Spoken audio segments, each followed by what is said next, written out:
বুঝলে গোপাল, এবার আমার পালা। গোপাল গোপাল গোপাল।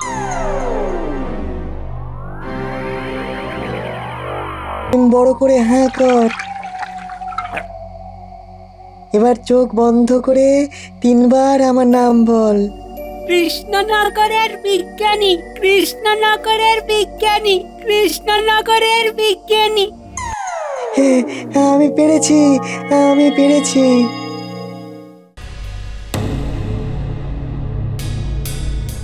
মহারাজ, রাজসভায় সবাই আছেন, কিন্তু আমাদের বিজ্ঞানী নেই।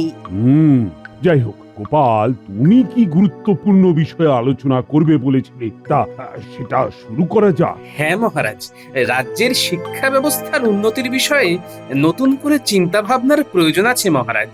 বেশ, তো চিন্তা করার জন্য তো মন্ত্রী আছে। কি হে মন্ত্রী, আজ্ঞে মহারাজ। রাজ্যের শিক্ষা কাঠামোয় কি যুক্ত করা সঙ্গত হবে? আগে মন্ত্রী মশাইয়ের নিজেরই শিক্ষার যা কাঠামো, তাতে উনি রাজ্যের কাঠামোর আন্দাজ করতে পারবেন বলে তো আশা করতেই পারি না। তাহলে তুমিই তো মন্ত্রী হতে পারতে, আমার আর কি প্রয়োজন ছিল? আগে মহারাজের বিচক্ষণতা হেতু আপনি যে পদ লাভ করেছেন, সেই পদ হেতু আপনাকে অভিনন্দন মন্ত্রী মশাই। দেখেছেন মহারাজ, আপনাকেও যা নয় তাই বলছে।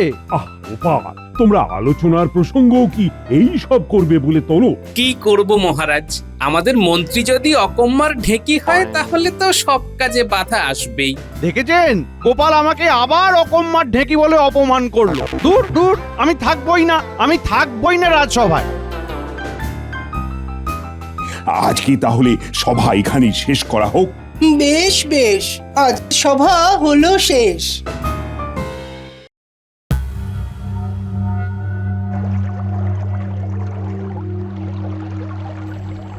আমাকে সবার মধ্যে সবার সামনে অকম্মার ঢেকি বললো। দূর দূর দূর দূর, রোজ রোজ এই অপমান আর ভালো লাগছে না। একই ঝামেলা, একই লোকজন, একই রকমের মন খারাপ। এবার মন খারাপের চিকিৎসা দরকার। হ্যাঁ, যাই যাই, রাজবৈদ্যের কাছে গিয়ে দেখি যদি আমার কোনো একটা হিল্লে হয়। যাই।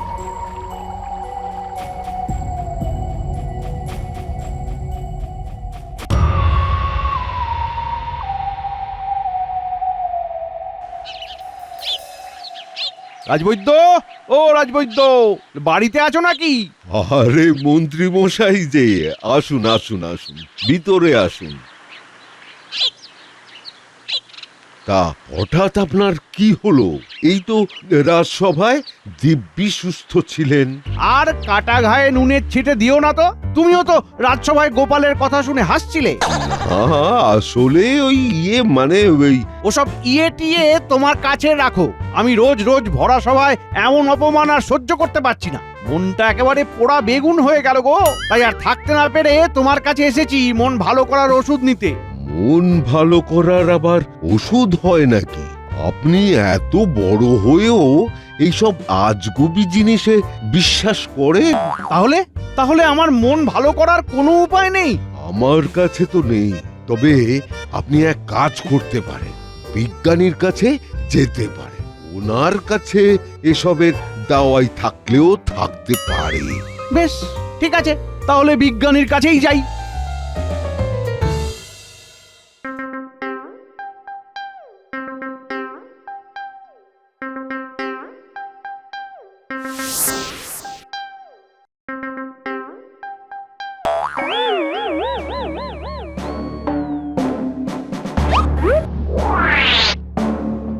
কি কি আমি কি ভুল দেখছি নাকি? না না, আমি তো একটা চোখ দিয়েও দুটো বিজ্ঞানী দেখতে পাচ্ছি। আমি ঠিকই দেখছি তাহলে। তাহলে মনে থাকবে। হ্যাঁ বিজ্ঞানী দাদু, মনে থাকবে। নিজেই নিজেকে দাদু বলছে।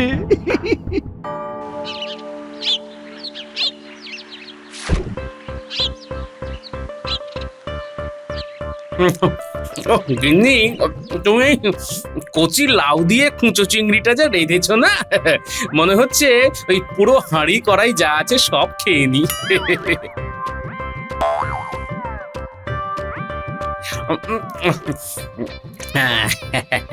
হ্যাঁ হ্যাঁ, তুমি তো তাই চাও। আমি যাতে না খেয়ে থাকি। হ্যাঁ, আহ গিন্নি, আমি সে কথা বলেছি নাকি? আমি তো তোমার হাতের রান্নার প্রশংসা করলাম, আর তুমি এভাবে ঘুরিয়ে ধরলে। আমি বুঝি না নাকি? হ্যাঁ, আমি নিজের জন্য যেটুকু লাউ চিংড়ি রেখেছি তুমি সেটাও নিজে খেতে চাও? হ্যাঁ, বলি গোপাল দাদা, উল্টে সেই সকালবেলা বাড়ি থেকে বেরিয়েছে, এখনো ফেরেনি। তোমাদের বাড়িতে এসেছিল নাকি গো? না না, গুলটে তো আসেনি, এলে তো লাউ চিংড়ি খাওয়াতাম। গিন্নি আমার জমিয়ে রেঁধেছে, এই মানে এখনো অনেকটা রয়েছে।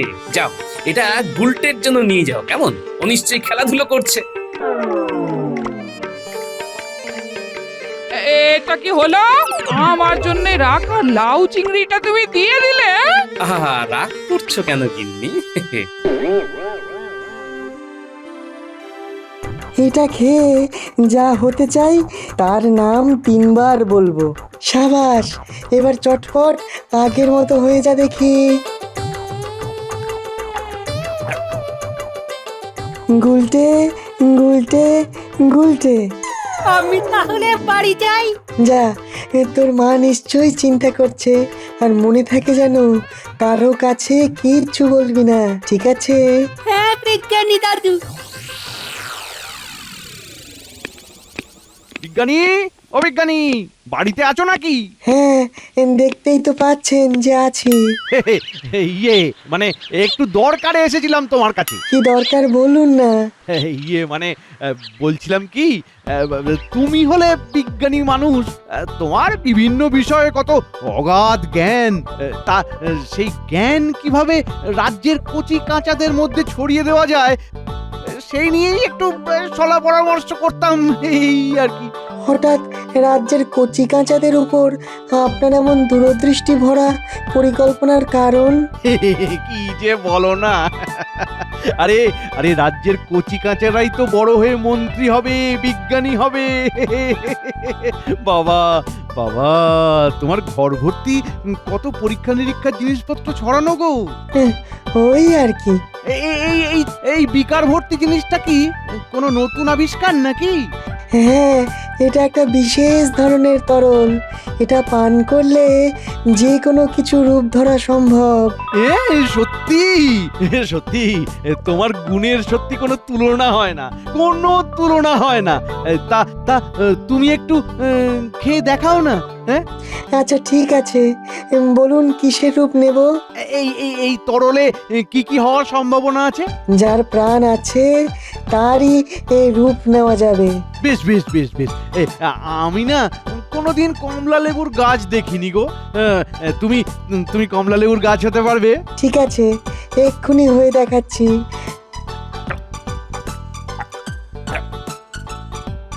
কমলা লেবু গাছ, কমলা লেবু গাছ, কমলা লেবু গাছ। বাহ বাহ বাহ বাহ বাহ বাহ বাহ বাহ! আরে কি সুন্দর হয়েছে এই কমলা লেবুগুলো, বাবারে। ঠিক আছে ঠিক আছে ঠিক আছে, এবার এবার চটপট আবার আগের রূপে ফিরে এসো তো। হ্যাঁ, আগের রূপে। ওই তরলটা আমার যে কোনো পাতার উপর ঢেলে দিন, তাহলেই আমি আবার আগের মতো হয়ে যাব।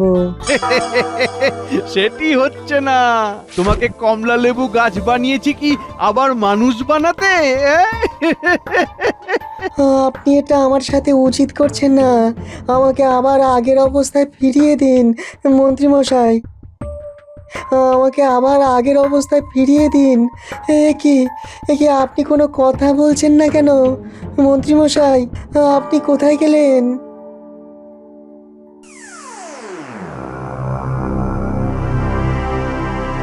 ব্যাস ব্যাস ব্যাস ব্যাস, আশেপাশে কেউ নেই, এবার টুক করে বিজ্ঞানীর রূপটা ধরে ফেলি।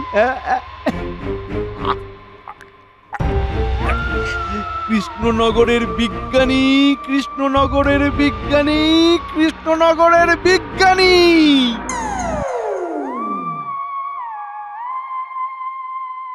কি ব্যাপার, মন্ত্রী এখনো এলো না তো?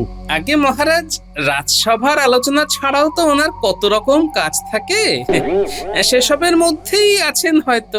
মন্ত্রী মশাইকে বারবার অপদস্থ করা মোটেও উচিত নয় গোপাল। কালকে মন্ত্রী মশাই আমার কাছে এসেছিলেন, তোমার ব্যবহারে তিনি মনে প্রাণে গভীরভাবে আহত হয়েছেন।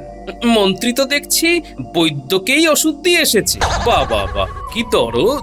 রাজবৈদ্য মশাই একেবারেই ঠিক কথা বলেছেন মহারাজ।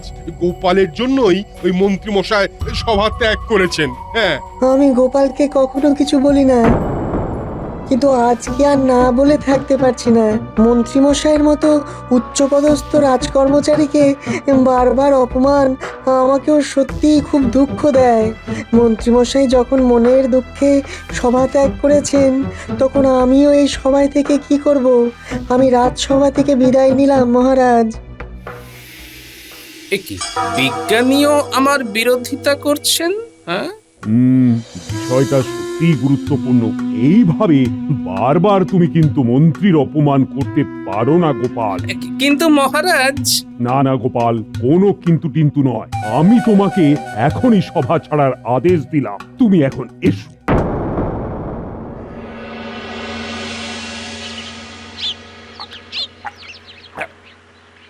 কৃষ্ণনগরের মন্ত্রী, কৃষ্ণনগরের মন্ত্রী, কৃষ্ণনগরের মন্ত্রী। বেশ ভালো পেঁচে ফেলেছি বেটাকে। সব সময় খালি আমার পেছনে লাগা না। এবার বোঝো বোঝো মজা।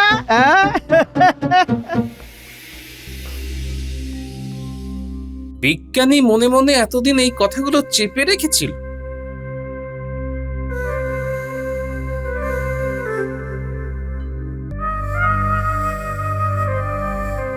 কি গো, বলি দরবারে কিছু হয়েছে নাকি? হ্যাঁ, মন্ত্রী আজকে আসেনি, সেই দায়টাও নাকি আমার। মহারাজ আমায় এইভাবে বারবার সভা থেকে তাড়িয়ে দেন, ইচ্ছে করে আর কোনোদিন সভাতেই না যাই, বুঝলে? আহা, তুমি আজকাল বড় তাড়াতাড়ি মুষড়ে পড়ো। হ্যাঁ, মহারাজকে চেনোই তো, কাল সকালে আবার সবকিছু ঠিকঠাক হয়ে যাবে। হ্যাঁ, তুমি ওইসব চিন্তা না করে হাত মুখ ধুয়ে এসো। ঠিক আছে, তাই যাচ্ছি।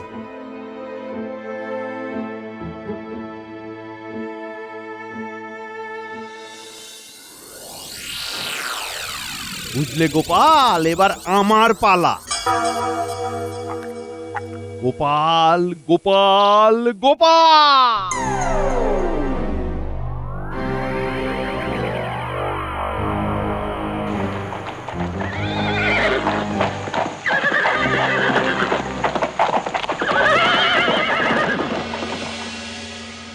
বুঝলে মন্ত্রী, আমাদের বয়স প্রতিপত্তির সাথে সাথে রাজ্যের পরিসীমাটারও তো একটু বেড়ে ওঠা দরকার। আমি এই মাসের মধ্যেই অনন্তপুর গ্রাম আমাদের রাজত্বের সীমানায় অন্তর্ভুক্তিকরণের ব্যবস্থা করছি। রাজ্যের ব্যাপারে তুমি কিন্তু সদা তৎপর মন্ত্রী। এটা তো আমার কর্তব্য মহারাজ। মহারাজের জয় হোক। বলো প্রহরী। কৃষ্ণনগর থেকে গোপাল এসেছে, আপনার সাথে দেখা করতে চায়। গোপাল? হ্যাঁ, ঠিক আছে ঠিক আছে, তাকে পাঠিয়ে দাও। কি ব্যাপার বলো তো মন্ত্রী? আগে আপনার মনোবাঞ্ছার এক্কাগারি হয়েই হয়তো গোপালের এখানে আগমন। একদম যথার্থ বলেছ মন্ত্রী। গোপাল, এসো এসো এসো এসো এসো। প্রণাম মহারাজ। তা হঠাৎ করে এই রাত্রিবেলাতে তোমার আসার কারণ? কারণ খুবই সাধারণ।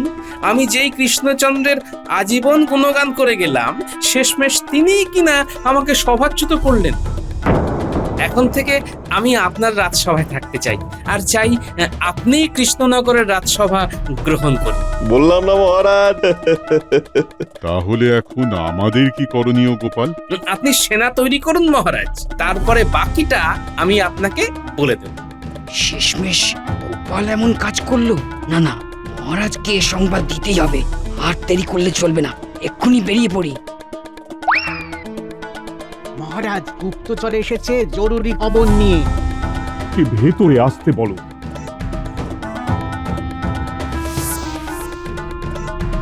মহারাজ, মহারাজ। গোপাল গোপাল, বাইরে এসো। ও গোপাল, এই সাত সকালে সেনা সমেত প্রাতঃভ্রমণে নাকি সেনাপতি?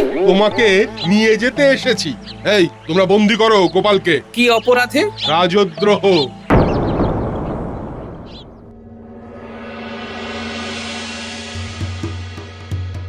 রানীমা, রানীমা শুনেছেন? গোপালকে বন্দি করা হয়েছে। সে কি? তুমি ভুল শুনোনি তো? না রানীমা।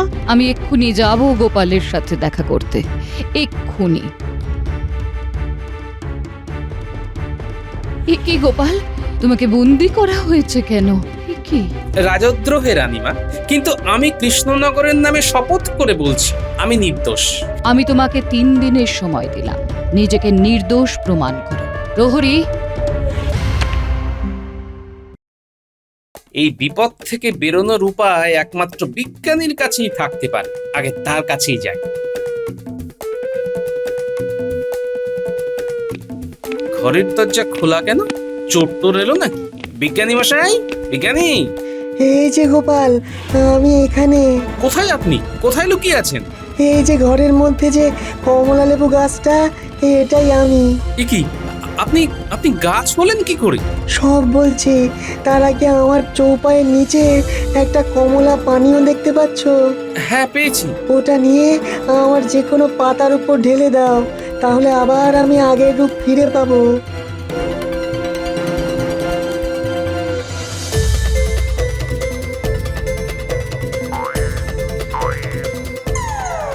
এবার বিষয়টা খুলে বলুন তো।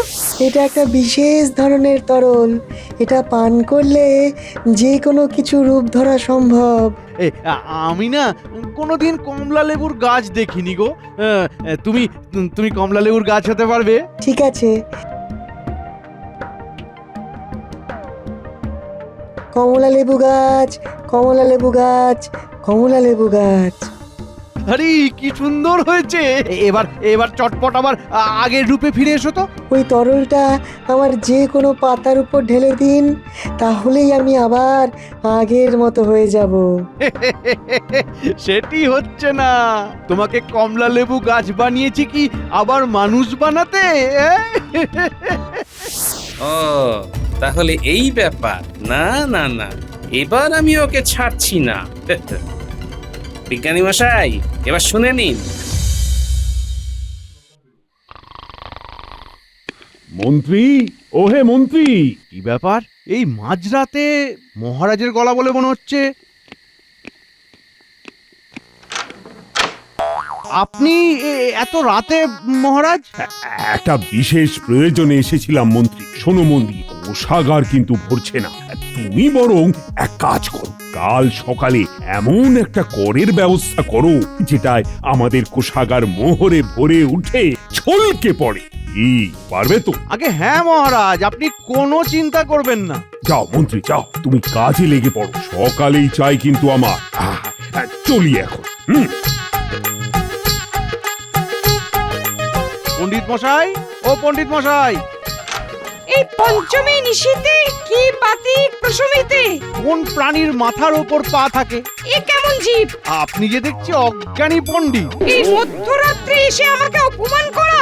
দাঁড়াও, তোমাকে আমি খরম পেটা করব আজ।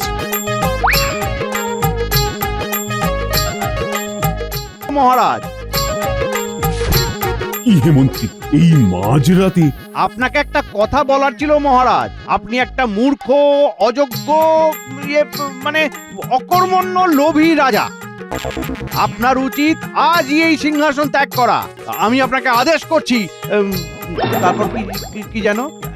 হ্যাঁ, আপনি এক্ষুনি এই কৃষ্ণনগর ছেড়ে চলে যান। তোমার এত বড় স্পর্ধা! প্রহরী, বন্দি করো, বন্দি করো একে।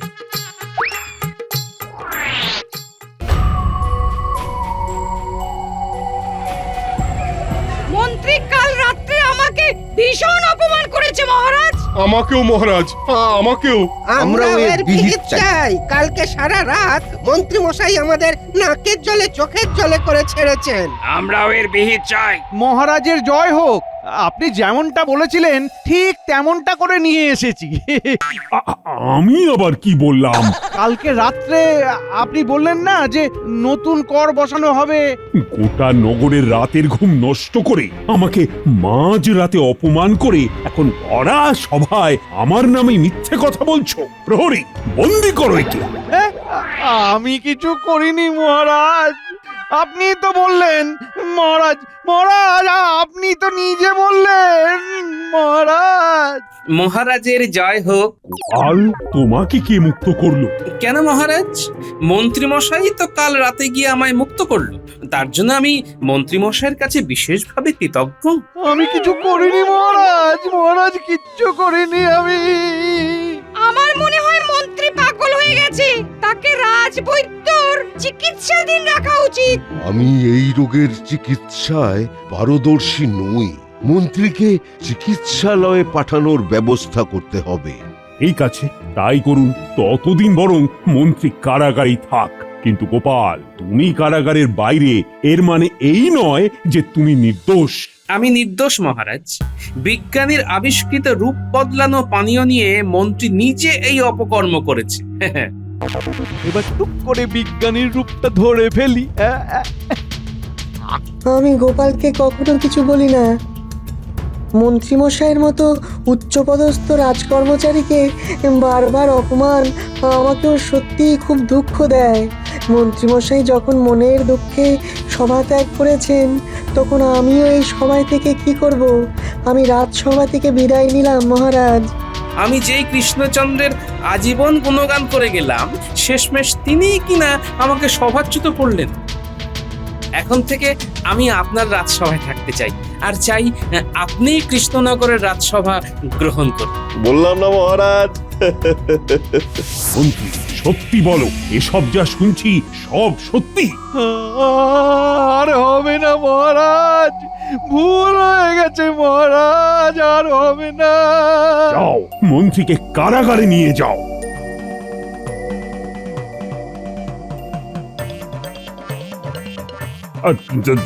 তবে যা হওয়ার হয়ে গেছে। আমি কিন্তু তোমাকে অবিশ্বাস করে ভুল করেছি গোপাল। আমি কিছু মনে করিনি মহারাজ। তবে মন্ত্রী কাল রাতে আপনাকে কি কি বলেছে সেটা আমি জানি মহারাজ।